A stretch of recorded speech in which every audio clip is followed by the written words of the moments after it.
Kasi pag pinagpatuloy mo yan ng pinagpatuloy, pwede ka magkaroon ng cirrhosis of the liver, titigas yung atay mo, at pwede ka magkaroon ng cancer of the liver. Sino ba to? Isa po itong Nobel Prize winning physician. Ano? And during the course of his study, accidentally nakita niya tong hepatitis B virus. Ano? Meron akong karanasan. Ano? Alam nyo, there was one anniversary. I think it was the 4th anniversary of DXN in the Philippines. Tapos parang ako yung nag-testimony sa stage. And then one guy from India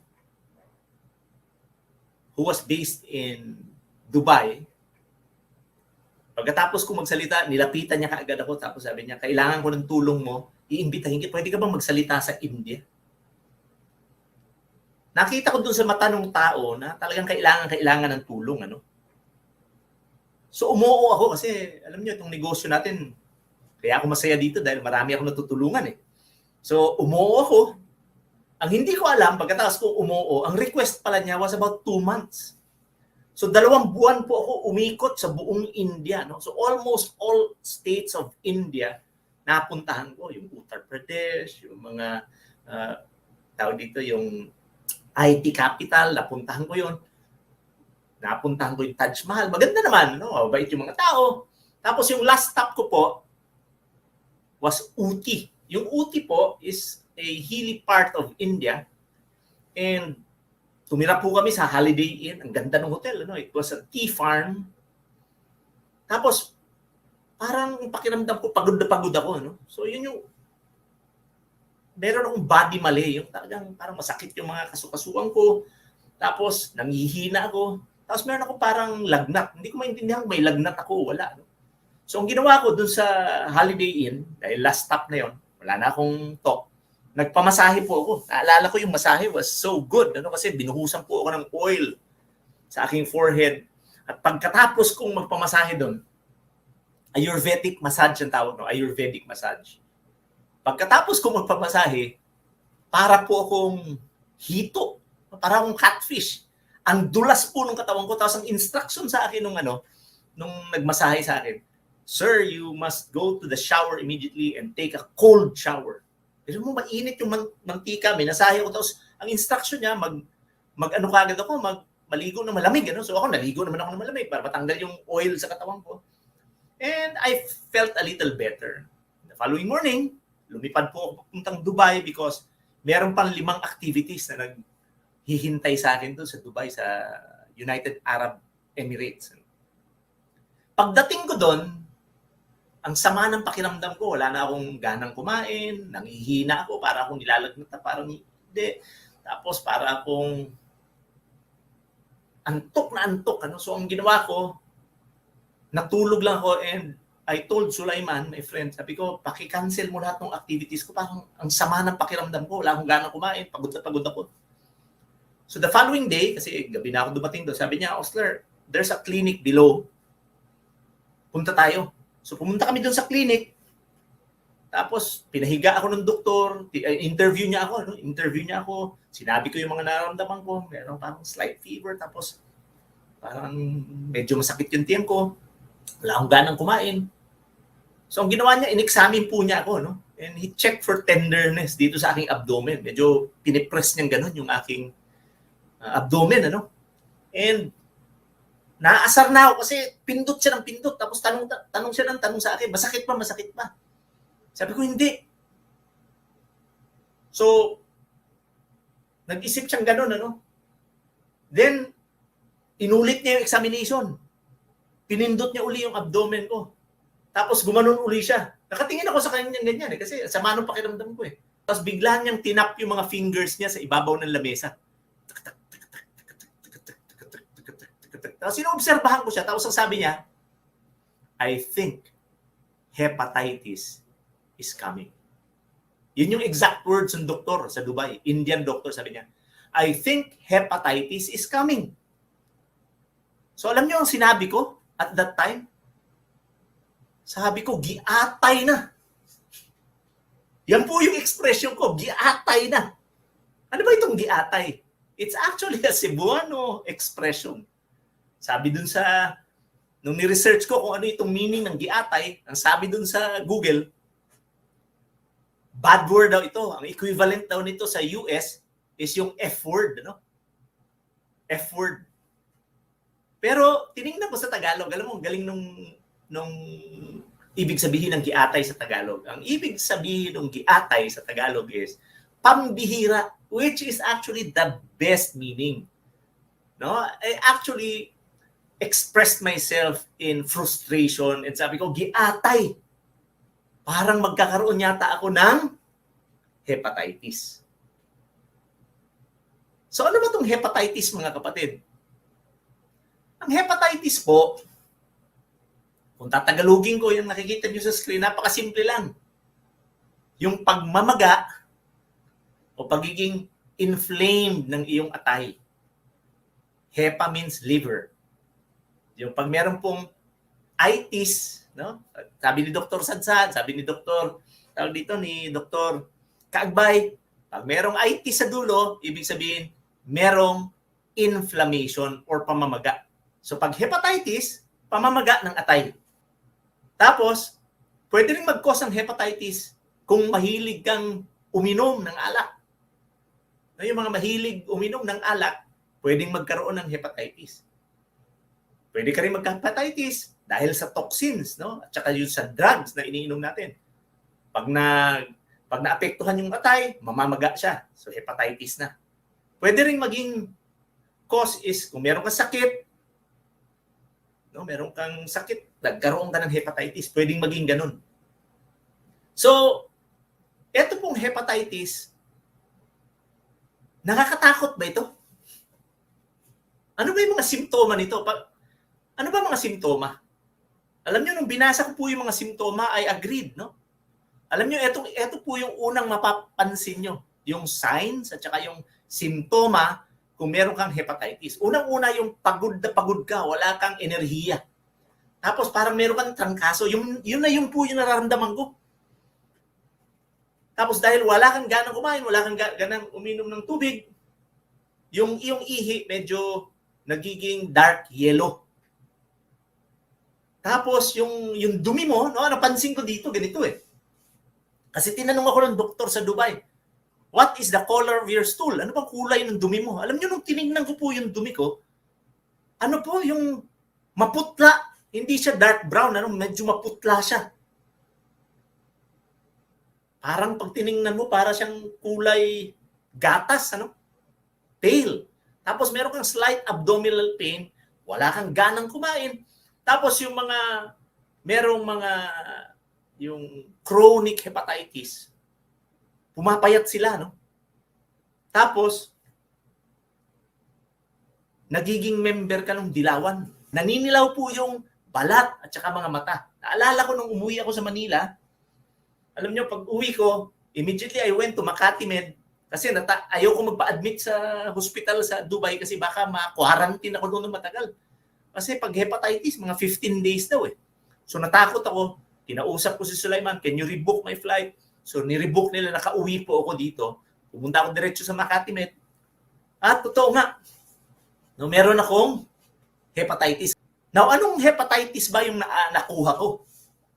Di ba sabi ko kanina, merong 5 klaseng hepatitis. Hepatitis A, hepatitis B, C, D, and E. No? 5 po yan. At eto po yan.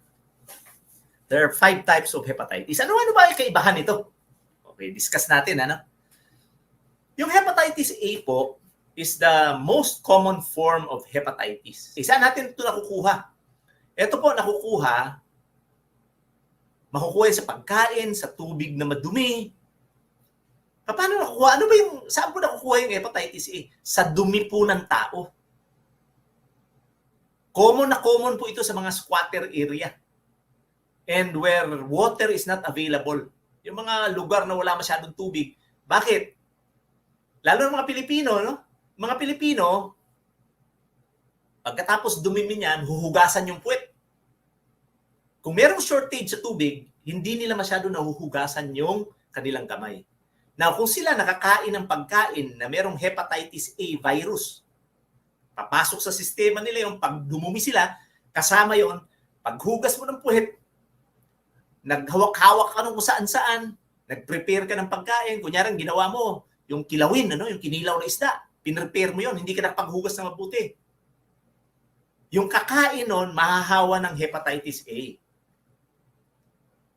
At dahil galing ako sa India, hindi naman sa sinisiraan ko yung India. Alam nyo sa India, medyo hindi sila masyadong naguhugas ng kamay. Pagkakain ka, meron silang parang bowl ng tubig. Akala ko, sabaw yun. Munti kong inumin. Sabi nung kaibigan ko ng India, no, don't drink that. Sabi ko, why? It's used to wash your hands. So ganun lang sila maghugas ng kamay. Hugasan nila yung kamay nilang ganun. Tapos kakain sila. Kaya lang ang sabi nila sa akin, kung ang panghugas nila sa puwet nila yung right hand, yung left hand naman ang ginagamit nila pagkain. Alam nyo ba na ang hepatitis A very common sa India because of that practice? Wala pong gamot itong hepatitis A. Ito po yung tandaan nyo, walang gamot yan. It's a virus.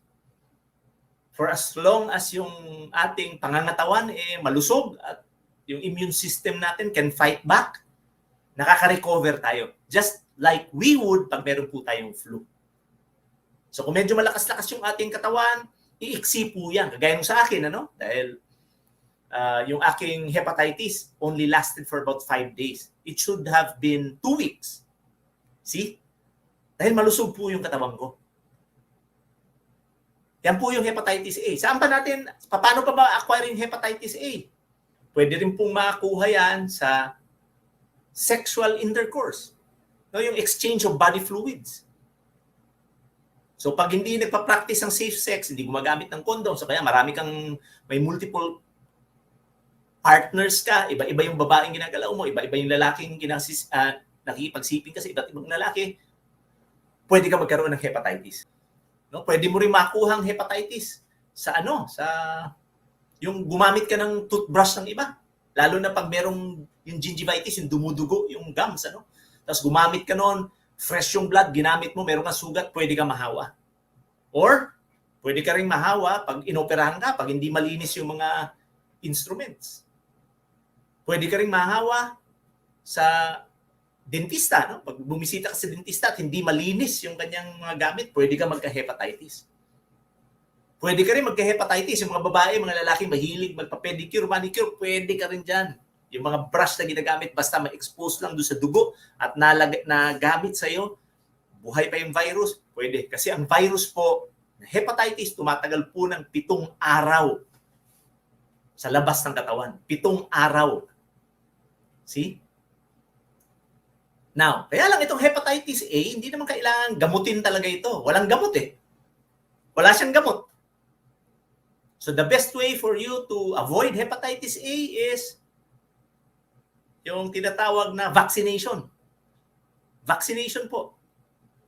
Yung mga bata po, alam nyo ba na protocol yan? It's mandatory in the Philippines na pag pinanganak yung baby, within 12 to 24 hours, sasaksakan niya ng vaccine ng hepatitis.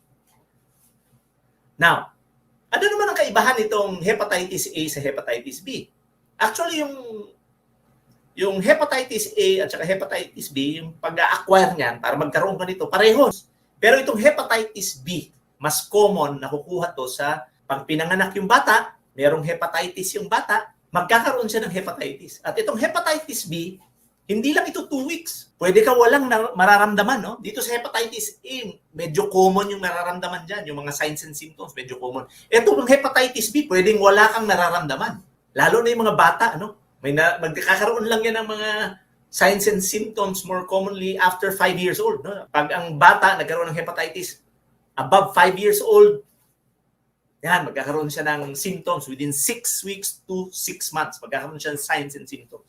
Kailangan bumisita ka sa doktor. Pero itong hepatitis B, ang rason na pwede kang magkaroon ng cirrhosis of the liver or cancer of the liver.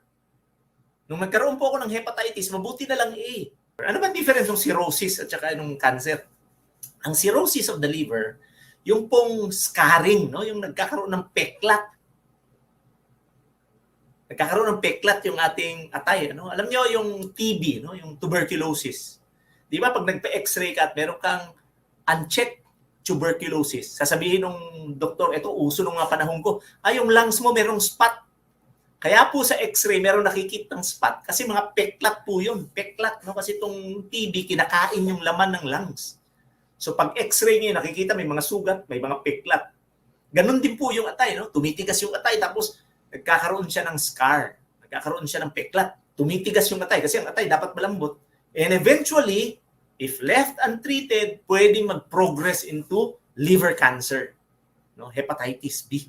Kaya nga, importante malaman. Kasi kung minsan hindi mo alam na yung tinatawag na asymptomatic, parang COVID. Ano? Yung COVID, pag sinabing asymptomatic, meron kang virus sa loob ng katawan mo. Kaya lang, hindi mo alam na meron ka kasi wala kang nararamdaman na yung panghihi ng katawan, hindi masakit yung kaspusuan mo, wala kang sipon. Ganito rin sa hepatitis. Ano? Itong hepatitis B variant, pwedeng meron ka nito, carrier ka nito, pero wala kang nararamdaman. At yan po yung delikado dahil pwede kang makahawa. Because hepatitis B, C, and D are chronic infections. Itong hepatitis A and hepatitis E are acute. Anong ibig sabihin? Anong difference ang acute at saka chronic? Yung acute po, ang ibig sabihin yan, kasi marami akong naririnig, hindi ako naggamot, parati ako nasa ospital, parati ko naririnig, ganito, acute na kasi yung aking, yung aking sakit, acute na. Hindi nila naiintindihan kung ano yung ibig sabihin ng acute. Ibig sabihin ng acute, yung bigla, newly acquired, bigla mong naramdaman. Yung po yung mga simptoma. Yung po yung acute, newly acquired. Yung chronic po, yung long term, matagal. Matagal lang na sa sayo, nung nalaman mo, meron ka pala. At itong hepatitis B, kung hindi mo alam na meron ka, bubulagain ka na lang yan. Kasi pag nalaman mo meron kang hepatitis B, most often than not, meron ka ng cirrhosis of the liver or liver cancer. Now, itong hepatitis D naman, anong difference ito? Sa A, B, and C. Itong hepatitis D, medyo rare ito kasi hindi nabubuhay itong hepatitis D strain kung walang hepatitis B.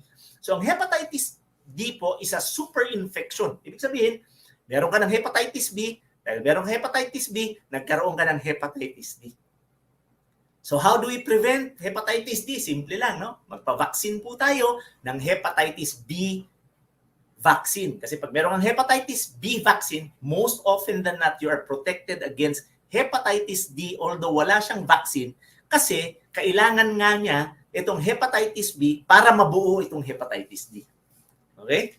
Itong hepatitis E, most often na pareho rin ito nung hepatitis A. Mas mas matapang, mas malakas. So kahit na saan dyan, lahat yan nakakahawa, delikado if left untreated. Kasi alam nyo, yung Center for Disease Control and Prevention sa Amerika, sa survey nila, nakita nila 350 million people around the world are infected with hepatitis virus B variant. Yan po yung pinakamarami. At ang matindi po, 16.7% or 7.3 million Filipinos with ages 20 to 40 years old ay merong hepatitis B. Alam nyo ba, na almost 2 persons yan, almost 2 tao yan sa bawat 10 tao sa Pilipinas. So ito yung medyo babantayan natin. Kasi bakit? Hindi po natin alam. Halos lahat po ng meron ito, hindi nila alam na meron sila. Unaware na merong hepatitis B. Tapos tingnan nyo, alam nyo ba na kung ang nanay merong yung buntis, yung buntis na nanay merong hepatitis B. 90% ng kanilang mga anak magde-develop ng chronic infection.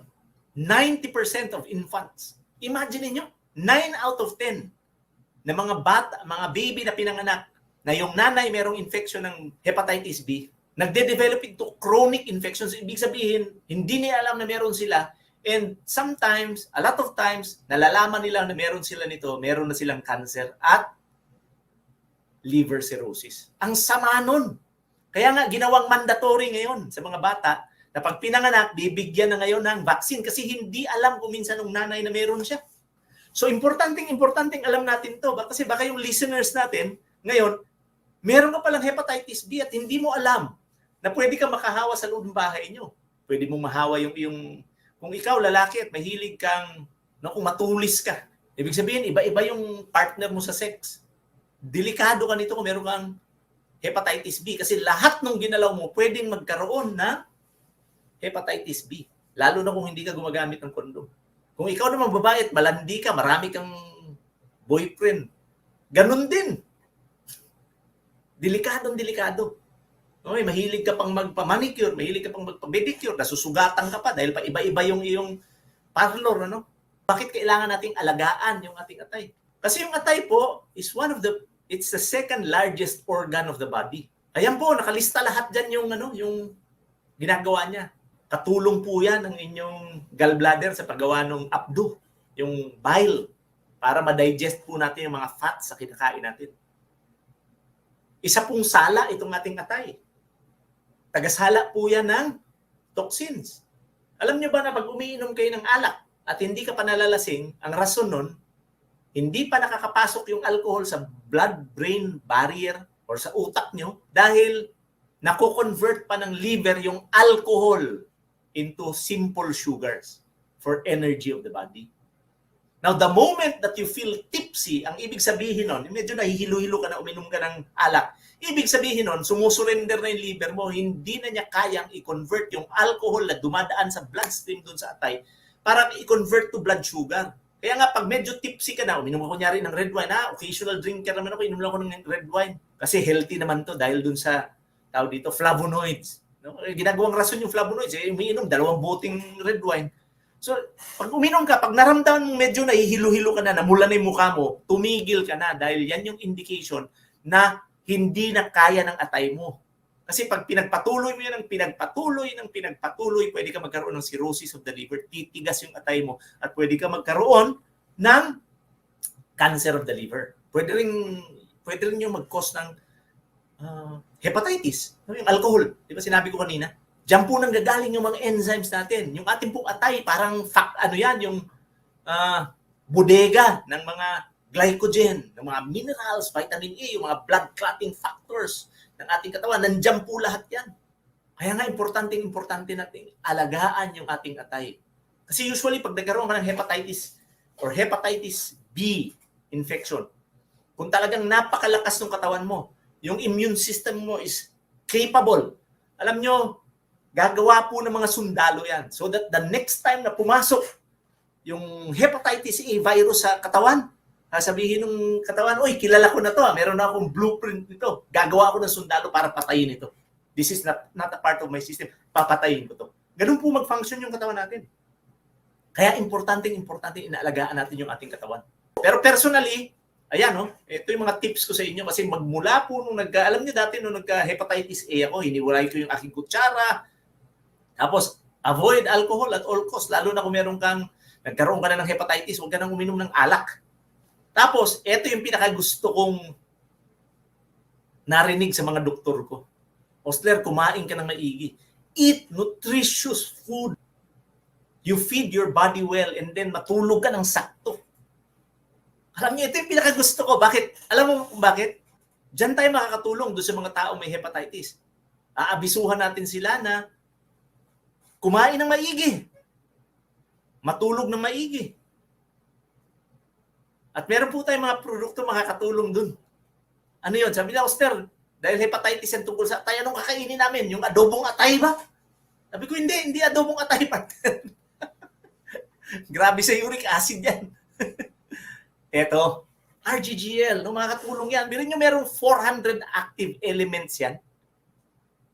Meron po siyang 400 active elements. So pag dinagdag natin to sa ating pagkain, matutulungan na tayo? Of course! Pero yung kung iinom ka ng kunyari nung vitamin supplement, itago lang natin sa pangalang Centrum. Diba? Complete from A to zinc daw. Ilan lang yung mga 27 elements. Ito po, more than 400 active elements. So kung ikaw, magte-take ka, saan ka? Doon lang sa 27 active elements. Dito na lang ako sa more than 400 active elements. Meron pa siyang detoxifying effect. Tutulungan tayo mag-discharge of yung mga dumi natin. Tapos babalansehin pa niya yung katawan natin dahil very nutritious siya. No? So ito pong Ganoderma is the king of herbs. No? We can never change history anymore. Hindi na natin pwedeng baguhin yung history kasi sinulat sa alam niyo yung Shenong Benjing, yung Chinese Pharmacopoeia. Alam niyo ang number 1 herb na nagbibigay ng ang pinakamaraming ang pinakamaraming na ibahaging maigi sa katawan ng tao is Ganoderma. Yung bawang ang number 2. Kung kilala niyo yung aloe vera, yes, number 10 yan. Number 10 siya sa listahan nung hierarchy ng herbs sa Chinese Pharmacopoeia. At kung kilala niyo yung alam niyo ba yung mangosteen? Yung mangosteen, alam niyo yan? Wala sa listahan yan. Wala sa listahan ng hierarchy of herbs. Wala doon. yung ginseng, number 6 siya. Yung ginseng nandoon sa ating di ba? Yung sa ating potency. No, ano pa? Meron po tayong very nutritious food, yung superfood na spirulina. This is a blue-green algae. No, lumot po ito sa Tagalog, no? Blue-green algae. It is highly alkaline, kaya green siya because of chlorophyll. And chlorophyll is the pigment or substance produced by the green leaves of plants. No? Kaya tayo pinakakain ng doktor ng kumain ka ng green leafy vegetables, pati mga teachers natin sinasabi sa atin gano'n. Bakit? Para maging alkaline po yung katawan natin. Pag meron po tayong sakit like hepatitis, acidic po yung katawan natin. Alam nyo, nagduda ako dito. Itong kwento ko dito sa spirulina kasi nung pumunta po ako sa India, dahil hindi ko masyado gusto yung pagkain at first, yung food, hindi ko masyado gusto nung una. Kain po ako ng ng spirulina. Alam nyo, 30 tablets a day po ako. 10 sa umaga, 10 sa tanghali, 10 sa gabi. Kala ko nga, nag-hypervitaminosis A ako kaya nagdilaw yung aking mata. Kala ko yun Kasi parang nahihilo-hilo ako. Sabi ko, nasubrahan siguro ako spirulina. Pero hindi ka naman pala masusobrahan ito because this is natural and this is food. This is food. Kaya kung may sakit ka, mas magandang kumakain tayo ng spirulina. Bakit? This is highly alkaline. Tulungan po natin maging alkaline yung ating katawan para yung katawan po natin makalaban sa sakit. Ano pa? Meron po tayong binoboast na tayo yung nagpo-produce ng spirulina natin. Totoo po yun. Tayo po ang nagpo-produce ng sarili nating spirulina. At anong advantage niyan? Marami pong spirulina na nanggagaling sa China. Although we have a farm in China. Kaya lang nung nag-usap kami ni Dr. Lim, sabi niya, unique yun sa atin, Osler, because our pond doesn't touch the ground. Meron siyang nilagay na parang seal, no? Sealed yung ponds natin, so hindi nakakontaminate ng soil. Bakit? Ang delikado po, pag finarm po itong spirulina sa lupa, lalo na sa China, pwede pong magkaroon ng mercury content yung spirulina or pwede magkaroon ng tingga, lead. At yung lead at mercury, nadideposit po sa brain natin yan. So, hindi po pareho lahat ng spirulina. Ang spirulina po natin, sigurado tayo sa quality dahil doon sa ISO certification natin. Mura pa. So, pag meron kang sakit, magandang nagtitake tayo ng spirulina. At meron po tayong Andro-G. Alam niyo itong Andro-G nung ni-research ko to, yung Andrographis paniculata. Ang pait ito, meron mga tanim sa labas May tanim ako sa labas, binigay ng barkada ng asawa ko. Kaya lang mas mura po itong atin per capsule. Now, maganda po dito sa Andro-G or Andrographis paniculata. Ginagamit po ito doon sa traditional ancient medicine dati. Medicine, Pero hindi ko sinasabing gamot ito. Tanim lang yan, dahon Kaya lang, eto associated itong Andrographis paniculata. Kahit i-check nyo doon sa Sloan Kettering Cancer Institute, ginagamit doon sa mga infectious cases as supplementation, especially kung yung feverish yung tao. Kung merong infection tao, medyo may lagnat, maganda siya. So, napakaganda po nito sa may mga lagnat, no? Kasi nagre-regulate po siya ng temperature. Ako na ano ko yan, na proof ko yan. Ginawin ako dati, no? Pag umakit ako sa Mount Apo, talagang nanginginig ako. Pero nung simula po akong nag-take itong Andro-G, my God, nag-regulate po yung temperature. Hindi na ako masyadong ginawin ngayon. Ginawin pa rin ako, pero hindi na katulad nung dati na talagang nanginginig ako. So, ang galing po nito. Now, ano pa? At nang nakatulong po sa akin sa hepatitis A ko yung ating vitamin C. Sa tingin ko, wala pang Andrew G at that time na nagka-hepatitis A ako. So, itong natandaan ko nung nasa nasa Dubai ako, nag-request na ubusan ako nito kasi 2 buwan ako sa India, nag-request ako nitong Rosel, Spirulina at saka RGGL. So ito yung mga inupakan ko ng inupakan nung may sakit ako. At nagulat po ako nung chinek up ako ng doktor, hindi po tender, hindi po masakit yung aking abdomen kasi tinutusok ng ganun eh. Hindi po tender, no? At on my 5th day in the United Arab Emirates, I felt better. Tirin niyo ako 5 araw at hindi po talaga ako nilagnat. Yung pakiramdam ko lang parang may sinat ako pero nung kinukuha yung temperature ko, wala akong lagnat. And wala po akong tenderness sa aking abdomen. And I accredit it to yung mga products na iniinom ko. Halos lahat kasi ng produkto ng DXN iniinom ko eh. See? Pero hindi ko sinasabi sa inyong, kung meron kang hepatitis, siguradong gagaling ka dito ha. Hindi ko sinasabi, hindi ako doktor. It's based on my experience. So wag po kayo maniwala sa akin. Subukan ninyo. So, mga kapatid, idagdag po natin yung mga produkto ng DXN sa ating diet. Turuan po natin yung ating mga kamag-anak, lalong-lalo na yung mayroong mga sakit, na idagdag po sa kanilang diet yung ating mga produkto para makatulong po na makarecover sila kaagad. Kasi alam nyo, pag hindi po natin inalagaan ang ating katawan, kung hindi nyo ako kagaya na inaalagaan ko yung katawan ko, nag-exercise ako araw-araw, more than 8 hours a day ako natutulog, wala po akong stress dahil wala akong utang. Halos lahat ng produkto hindi sinakain ko. I'm 59 years old. Wala po akong sakit. And I feel happy and I'm so satisfied with my life right now. Alagaan natin ang katawan natin kasi halos lahat ng mga kaibigan ko, inaalagaan lang yung mga katawan pag may sakit na. Mga kapatid, pag pinabayaan po natin yung ating katawan, at nagkaroon po tayo ng hepatitis. Ito po yung masasabi natin. Giatay! Nagka-hepatitis ako. Sana inalagaan ko yung aking atay. Ngayon, meron akong hepatitis. Nagtitiis ka ngayon sa sakit dahil hindi mo ginawa yung parte mo.